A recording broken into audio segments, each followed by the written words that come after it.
just had a young white woman who was stabbed on the bus the other day by a violent black criminal, released 14 times.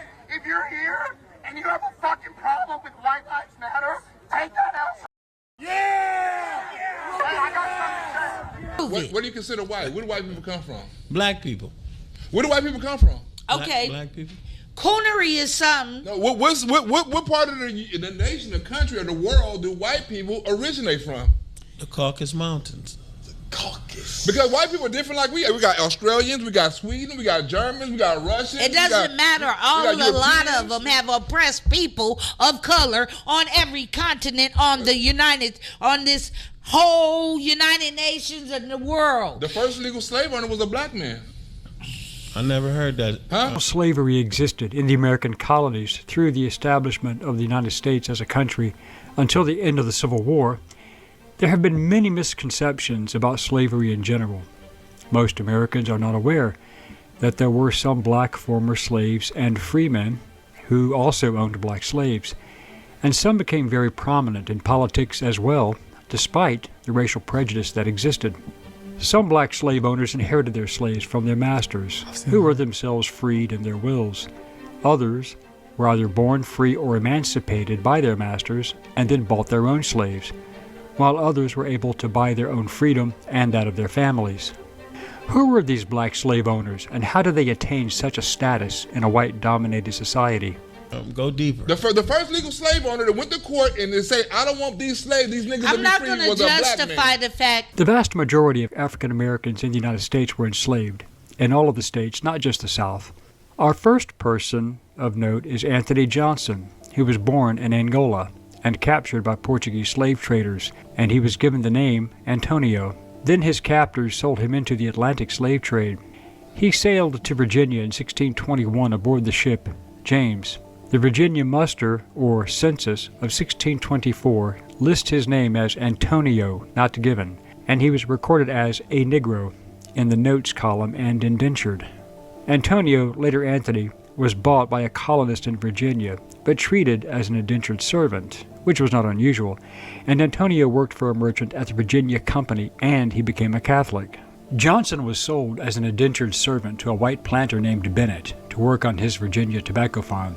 Technically, he was not a slave, because the slave laws were not passed until 1661 in Virginia, so prior to that date, Africans were not officially considered to be slaves in that colony. So I'm not going to justify the fact that black people own slaves. The Virginia colonial government expressed the opinion that since Africans were not Christians, common law could not and did not apply to them, even if they converted, as Anthony Johnson did.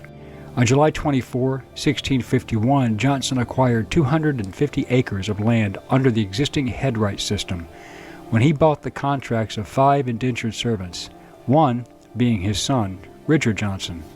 Under the headright system, if a man were to bring indentured servants over to the colonies, and in this particular case Johnson brought 5 servants, he was owed 50 acres a head for servant. I'm not going to justify none of that. In 1854, John Cassor, who had been sentenced to indentured service for life for his escaping a previous owner in 1640, filed a suit against Johnson, claiming his indentured service had expired, and he went to work for Robert and George Parker. Johnson filed a freedom suit to get Cassor back, but Parker won. What is amazing in retrospect was that Johnson, a black man, was not only able to file a petition to the court, but he was able to testify and give evidence in the court, which illustrates the rather egalitarian system in place at that time. Real quick, we got a comment from Lloyd. He said Anthony Johnson was a so-called free man, and he had saved money and had a small farm, and it wasn't a plantation. It was just blacks working on a small farm. Nah, he went to court for it. It's a court. He went to court for it. He won a court case. I got the court case Googled up. So he won a court case for it. He was a birth, and he know what I'm talking about. He was the first black slave owner. Yeah. So we enslaved ourselves. The way that he's explaining. No, I'm not saying we didn't do that. History. Oh, you said it was a black man. But like, there's also the side where it's like he was on the Uncle Tom, or like, yes, I claim that I'm the slave owner, but like I'm just getting y'all freedom, my nigga. Like, so it's like, yeah, he technically was the he kept them on the plantation. He kept them on the plantation. Did he mistreat them, or was he treating them humane? It was kind of like a Harriet Tubman shit, but like he did it the legal route. Like, you know what I'm saying? No, he went back. The slaves left. The slaves. One at a time. I done the document. The slaves left. He went to court to get the slaves to come back. Hold on. No, that's my property. He went to court to win property because the slaves was free, and they was released. You don't go to court to say, okay, you're gonna be my property, you can live here and all that. No, the slaves was free. He went to go get his slaves back. Damn, okay. I don't know who to hate. Johnson appealed to the county court of Northampton County, Virginia, and the court reversed its ruling and sent Castro back to Johnson in 1855, and Parker was forced to pay Johnson compensation. I'm talking about these white people chanting how white lives matter when they have proven it by annihilating every race and conquering every race they can just to prove a point that their lives matter. They don't need to tell nobody that shit. What they have it at now? You got white people fighting white people. Look at the Democrats killing the Republicans. You got white people who hate white people who saying, oh, these people are over here racist. Racist gonna racist, folks. News at 11. The racists are going to racist on Charlie Kirk Remembrance Day. Charlie Kirk was a racist. He was a bigot. The young Republican leaders are behaving just like their martyr and king, Charlie Kirk, who said that the Civil Rights Act was a mistake, who said that Martin Luther King was a horrible person, who said that black people were better off during segregation, whose one of his last posts on Twitter was, Islam is the sword used by the left to slit the throat of America. That Charlie Kirk, who got the Presidential Medal of Honor today by Donald Trump, our commander in Cankled chief, who, by the way, with his neck vagina, if you saw on the Time magazine cover, his so-called ceasefire just blew up. This pathetic racist piece of shit is the model of king and daddy of these young Republicans. And I don't know about you, Don and Jen, I've been poor before. I lost everything in my 20s. When I had economic anxiety, I never, not even once, in private or in public, said, I love Hitler. I don't know about y'all. When I had economic anxiety, I didn't feel the sudden urge to all of a sudden start promoting anti-Semitic conspiracies and throwing my enemies in the gas chambers and using the N-word and calling gay people the F-word. That is what these people, these young leaders did repeatedly, not just once, Jen and Don, repeatedly. And they laughed at each other and they applauded each other. This is who they are. This is racism. White supremacy is the enduring sin of America. White supremacy and greed, racism and capitalism. And until it is tackled, until it is confronted, until it is purged, we will see the manifestation of white supremacy and greed in the form of Donald Trump, J.D. Vance, Charlie Kirk, and these young leaders. And may I just say, maybe these young white conservative men need mental health. And if you are the master race and claim that you're the master race, work out. Have you seen some of the photos of these people? Work out and also wash your ass. Sorry, thank you for coming to my TED Talk. So it's not black people hate black people just like white people hate white people. There's no justification on either side. It's all fucked up. You can't be passive right now. So nobody over there should take anything we say like so personally as if we're attacking them. No, we're attacking a process. We're not attacking people here. And I think it's really important. We need to stand up against this fascist takeover. That's not a bad word. It's a fact.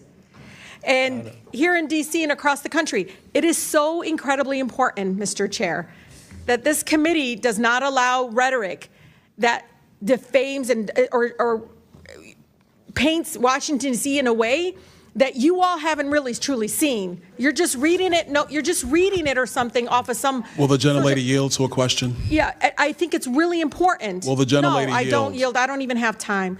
I can tell you. Your time's expired. It is expired, but Mr. Chair, but you all live here, and you're not telling people the beautiful parts that you do see in our nation's capital. And no, it's just wrong how we're doing it. Chairman, I think it's insane that the gentlelady doesn't have an argument, but she's going to refer to me and some of my colleagues. We were from the Third Reich. This is insane. It's insane. It's insane. It's insane. Do I look like a member of the Third Reich to you, Ms. Talib? Is that what I look like to you? You're the one taking your voting. Is that what you think? Is that what you think? Is that what you think? No, that's unethical. I think it's radical and I think it's insane. And I'll respect everything that you say. But to say something like that to myself and all of my colleagues is way out of line. It's way out of line. It's way out of line. Regular order, Mr. Way out of line. back. Regular order. That's okay, but it's okay, right? That is not how it It's goes. okay, right? You hold yourself accountable before you talk about Hold Washington, myself D.C. accountable. Keep Washington, D.C. Hold your out own of your self mouth. accountable. How Keep about it out of that? your mouth. Hold your own self accountable. How about that? But I'd be damned if I'm gonna justify white people yelling how their lives matter when black people are still getting hung. They just found black people hung not even, a month ago? The black people, we've been voting 95% the Democrat for the last 60 years. And look at the position we're in. We're in the worst of everything. The worst economic, we're the worst. Do you think it would matter if we voted Republican? When we voted Republican, we was doing the best we was ever doing. We was Republicans before 1965, before the affirmative action. We was all Republican. We had Wall Street, Black Wall Street, we owned property. Had now I agree with a lot of that, but what about Trump as the leader? A lot of people think Trump is prophesied to be in this position in this time. Over the past 8 years, I have been tested and challenged more than any president in our 250-year history, and I've learned a lot along the way. The journey to reclaim our republic has not been an easy one, that I can tell you. Those who wish to stop our cause have tried to take my freedom and indeed to take my life. Just a few months ago in a beautiful Pennsylvania field, an assassin's bullet ripped through my ear. But I felt then, and believe even more so now, that my life was saved for a reason. I was saved by God to make America great again. The twins, they came up going to the airport and end up on a mountain dead. Yes, they were hung by lynch. Jennifer and Ron, just hours ago, the GBI releasing those findings in which they said that the deaths of Khadr and Nazir Lewis have officially been ruled suicides, and it appears there was only one gun used. After a 10-week investigation, the GBI has now ruled the deaths of Khadr and Nazir Lewis suicide. The twin brothers, just 19 years old, were found shot to death on top of Bell Mountain on March 9th. At first, investigators suspected a murder-suicide, but the family never believed that. Here's what their uncle Raheem Bronner told me back in March. They're very protective of each other. They love each other. They're like inseparable. So I couldn't imagine them hurting each other. Now the GBI says neither brother killed the other. The family previously said the twins missed a flight to Boston the morning before the shooting, but the GBI now says only Nazir had a ticket and he went to the airport alone. He never boarded the flight. Investigators say Nazir also bought ammunition used in the shooting and that it was delivered to their Lawrenceville home 3 days before their deaths. Then forensic analysis of their phones revealed internet searches on how to load a gun and suicide rates. The GBI also says autopsies show both brothers fired a gun. But one question remains, and it's one the GBI may never be able to answer. Why would two young men enrolled in spring college courses with plans for the future, two brothers who didn't like to hike or drive outside the perimeter, take a 100-mile trip to North Georgia, climb to the top of a remote mountain, and take their own lives? One after the other with the same gun, meaning one of them had to watch the other die, then pick up the gun and pull the trigger. It's a question that may forever haunt this family. Okay, it doesn't matter. We know the history of our people. We keep on saying we know. That's a conspiracy. You would have been at the door. This nigga would have been at the door. Hey, the master say. I wouldn't have been at no goddamn. I'm not pointing at you. I'm pointing at Rosebud. The master say that y'all best not run away. Hey, let's get real. Like, we all too dark skinned to be at no pastor's door. If you Google my grandfather, if you Google my grandfather, if you Google my grandfather, Bone versus the state of Arkansas, my grandfather was convicted of murder for supposedly killing the white woman. He was convicted to death row, right? He beat his case, right? He beat his case, and the white people made him move up out of Arkansas. So when people want to talk about racism, my grandfather experienced more racism than anybody in this room combined. Okay, your grandfather experienced racism. He almost got killed because of race. We talking about a law or a right. He almost got his life took over race. Shit. That's different. That's racism. But that's your grandfather. No, that's racism. We talking about racial profile. you and your like Trump pom-poms, my nigga. So let's move on to the next one. Because I'm going to agree to disagree with this bullshit right now because I just feel like... facts. I feel like black people... I'm going to disagree. Yeah, I'm going to disagree. I mean, so you don't believe what they saying about this? No, I ain't talking about the slave history. I ain't talking about none of that. I'm talking about these white people. See what I'm saying? No, say what you said. No. Let me say what I'm about to say. Saltine cracker. See, why you say the word? I was just saying. I like saltine crackers with tuna. What are you talking about? Okay. He said it with an A, not an ER. He said ER. Right. Like, all I'm saying is, black people, we not any less racist than white people are in a lot of ways. But I feel like black lives did matter more at the time because we had so many black brothers being slain in the streets at the time that they capitalized on our lives mattering. Our lives mattered the whole time, but they capitalized on the shit while people were being slain in the streets and made a whole bunch of money and did a whole bunch of nothing. How Black Lives Matter spent their donation money. William Lajeunesse has been digging through it all. What do you have for us, William? Well, Stuart, here you have an $80 million foundation. Last year they had 0 board meetings and 1 board member. So that's not oversight. But the scrutiny is over use of donor money to hire friends and family. So 3 expenses stand out. BLM gave almost $1 million to Damon Turner, the father of the co-founders, Patrisse Cullors' child, to produce live events. $840,000 went to her brother, Paul, for security. Cullors also admits hiring her mother and sister to work at BLM's LA mansion. I think it's important that people understand that while my brother is the head of security and my mom and sister did work at the property, it's not like I literally, opened up the bank accounts and was like, I'm bringing all my family and friends in. Folks had skill sets. BLM also paid Shaloma Bowers $2.1 million for consulting. He and 2 others now serve on the board. BLM spent $1.2 million lobbying to impeach President Trump and eliminate bail. Cullors spent $73,000 on a private jet and used the LA mansion for 2 private parties, but later reimbursed BLM for both. BLM dispersed $25 million in grants to 31 groups. They banked $41 million, including $32 million in stock. Supporters blame any accounting flaws on inexperience.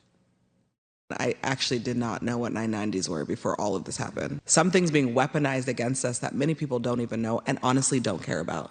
It is such a trip now to hear the word, the term 990s. I'm like, ugh, it's like triggering. Yeah, this 990 was the first time they've given any accounting over basically about 7 to 10 years at all. So for white people to be yelling white lives matter, your struggle different from ours, bro. Y'all can't be yelling that shit. I'm just saying, we know your lives matter because our history has proven that you're going to make sure you force people to think your lives matter by one way or another. Let's go to the next one. Next.